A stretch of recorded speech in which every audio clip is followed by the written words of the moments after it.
История океанского лайнера Леонардо да Винчи. Судно Леонардо да Винчи был океанский лайнер, построенный в 1960 году на верфи Ансолдоу, Италия, для итальянской линии, в качестве замены судна Андреа Дориа, который потерпел крушение в 1956 году. Он первоначально использовался в трансатлантической службе наряду с судном Кристофор Коломбо.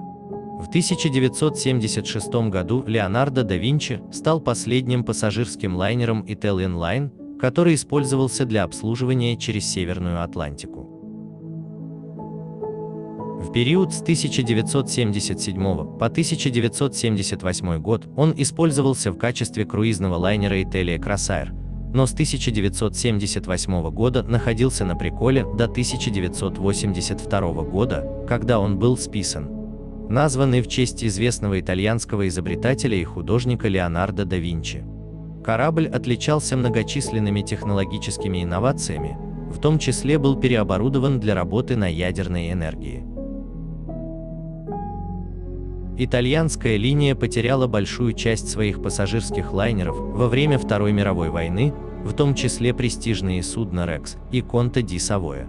Все корабли, которые пережили войну, датируются 1920-ми годами. В 1949 году компания получила субсидию от итальянского правительства на строительство двух новых лайнеров общим объемом около 30 тысяч регистровых тонн для трансатлантических перевозок в Нью-Йорк. Они были построены в 1953 и 1954 годах, как Андреа Дориа и Кристофор Колумб.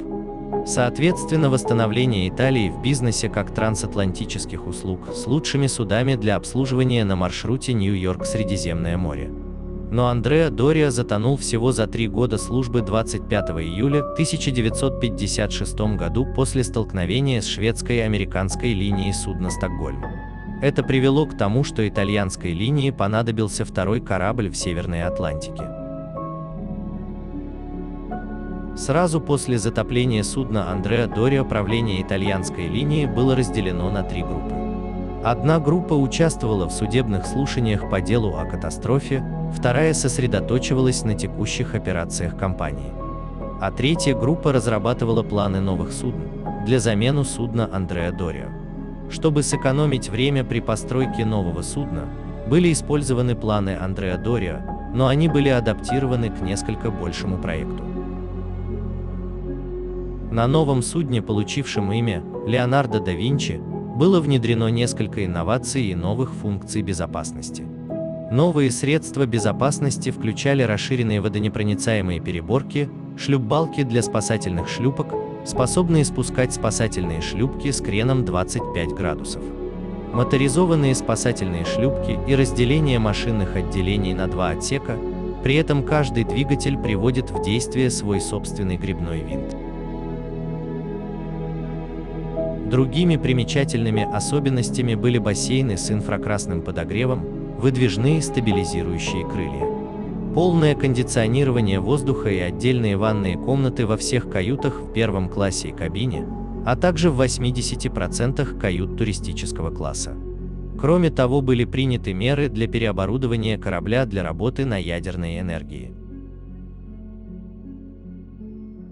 Строительство нового корабля было присуждено верфью Ансальдо в городе Генуя, где на 7 декабря 1958 года он был запущен, и окрестила Карл Гронкой, жена Гронки, с президентом Итальянской Республики. Корабль был доставлен в первой половине 1960 года. Подобно Андреа Дориа и Кристофор Коломбо, Леонардо да Винчи оказался нежным судном, склонным к нестабильности в ненастную погоду. Но проблема устойчивости судна Леонардо да Винчи была серьезнее из-за ее большого размера, и как следствие 3000 метрических тонн железа были прикреплены вдоль ее дна для улучшения устойчивости. Это делало корабль чрезмерно тяжелым для мощности его двигателей и приводило к чрезвычайно высоким расходам на топливо. 30 июня 1960 года под командованием старшего капитана итальянской линии Армандо Пинелли судно Леонардо да Винчи отправился в свое первое путешествие из Генуи в Нью-Йорк, где он получил традиционный праздничный прием, характерный для лайнеров, впервые прибывающих в город. Вскоре после того, как он вступил в строй, итальянская линия объявила, что самое позднее к 1965 году корабль будет переоборудован для работы на ядерной энергии. Однако этого не произошло, и в любом случае на момент объявления руководителем компании уже было известно, что к 1965 году судна Леонардо да Винчи будут заменены на североатлантическом обслуживании новыми судами Микеланджело и Рафаэлло, планирование которых уже началось в 1958 году.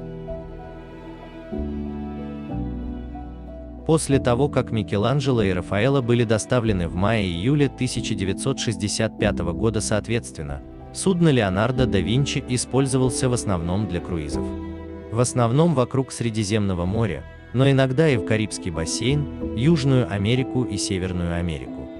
Большинство кают туристического класса считались слишком спартанскими для круизных рейсов и оставались неиспользованными. Когда корабль использовался для круизов, что еще больше снизило прибыльность корабля.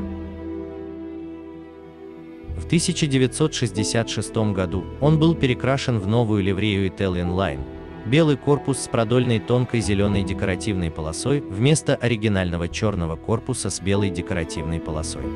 В феврале 1970 года корабль отправился в свой самый обширный круиз – 41-дневное путешествие из Средиземного моря на Гавайи через Панамский канал и обратно.